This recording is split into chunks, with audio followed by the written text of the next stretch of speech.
दुनिया के 157 ममालिक ने फ़लस्तीन को तस्लीम कर लिया। France and the United Kingdom recognize the state of Palestine. Australia recognized the state of Palestine. Canada recognizes the state of Palestine. What is all this recognition going to do for the Palestinian people?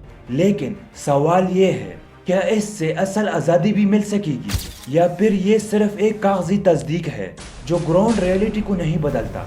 सबसे पहले समझे कि recognition क्या है। ये कोई जादू की चड़ी नहीं, ये आलमी सतह पर फ़लस्तीन को रियासत मानना है, जैसे पाकिस्तान या भारत को तस्लीम किया जाता है। जब 1988 में फ़लस्तीन ने आज़ादी का ऐलान किया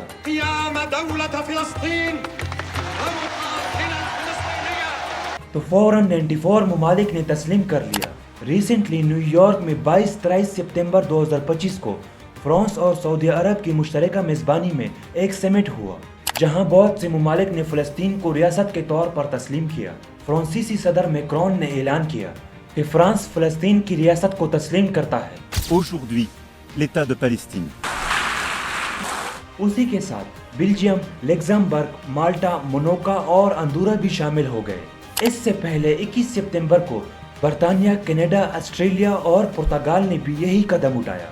आज 2025 तक अक़वाम मुत्तहिदा के 193 रुकन ममालिक में से 157 ने फ़लस्तीन को रियासत के तौर पर मान लिया है, यानी 81% दुनिया, अफ्रीका, एशिया, लतीनी अमेरिका से लेकर अब यूरोप तक। ये पहली बार है कि मगरब के बड़े ममालिक ने खुलकर फ़लस्तीन का साथ दिया है। लेकिन सवाल ये है, अगर 157 ममालिक बोल रहे हैं कि फ़लस्तीन आज़ाद है, तो गज़ा क्यों अभी भी कैद खाना है?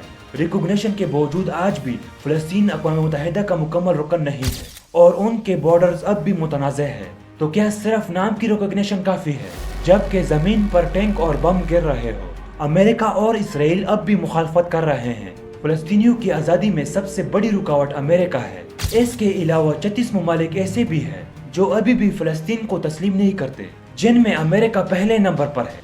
अमेरिका ने यूएन में फ़लस्तीन की मुकम्मल मेंबरशिप पर वीटो किया और सीज़ फायर पर भी रुकावट डाली। और दूसरी तरफ जब ईरान और इसराइल की जंग हो रही थी तो इसी अमेरिका ने उनके दरमियान सीज़ फायर करवाया था, क्योंकि वहाँ पे इसराइल का नुकसान हो रहा था। UN secretary general Antonio Guterres ने कहा, दो रियासती हल के बगैर इंतहा पसंदी पहलेगी।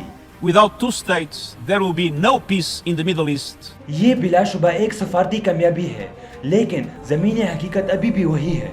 गज़ा पर नाकाबंदी है, वेस्ट बैंक में बस्तियां बन रही है और लाखों फ़लस्तीनी आज भी कैंपों में ज़िंदगी गुजार रहे हैं। रिकॉग्निशन से उनकी ज़िंदगी उस वक्त तक नहीं बदलेगी जब तक दुनिया इसराइल पर अमली दबाव न डाले। क्या दुनिया की रिकॉग्निशन उन फ़लस्तीनियों की काम आ सकती है जो भूख से मर रहे हैं? एक तरफ इसराइल ने फ़लस्तीनियों की इमदाद, खुराक, अद्वियात सब कुछ बंद करके रखा है, वो भूख से मर रहे हैं। उन पर इसराइल लगातार हमले कर रहा है, मिसाइल बरसा रहा है, जिसे दुनिया खामोशी से देख रही है। और दूसरी तरफ जब यूक्रेन पर हमला हुआ तो पूरी दुनिया ने रूस पर पाबंदियां लगा दी, लेकिन फ़लस्तीन के लिए सिर्फ बयानात और इलामती फैसले सामने आए। यही दोहरा मेयार फ़लस्तीन की असल जदोजहद को रोके हुए हैं। रिकॉग्निशन से ज़्यादा ज़रूरी है अमली इक़दामात। सवाल ये है, क्या दुनिया कभी एक्शन भी लेगी? 157 ममालिक की रिकॉग्निशन एक नई शुरुआत है। इससे फ़लस्तीन के लिए कानूनी और सफारती सहारा बढ़ गया है, लेकिन असल आज़ादी तब होगी जब सियासी अज़म, सख्त पाबंदियाँ और हकीकी आलमी दबाव सामने आएगा। क्या ये रिकॉग्निशन फ़लस्तीन की किस्मत बदल देगी या फिर यह भी एक और अधूरा वादा रह जाएगा? दुनिया ने फ़लस्तीन को तस्लीम तो कर लिया, मगर अब असल सवाल ये है, क्या ये रिकॉग्निशन उन्हें टैंकों से बचा पाएगी, बमों को रोक पाएगी और एक आज़ाद वतन दिला पाएगी? यह फैसला सिर्फ मुल्कों का नहीं बल्कि इंसानियत का है।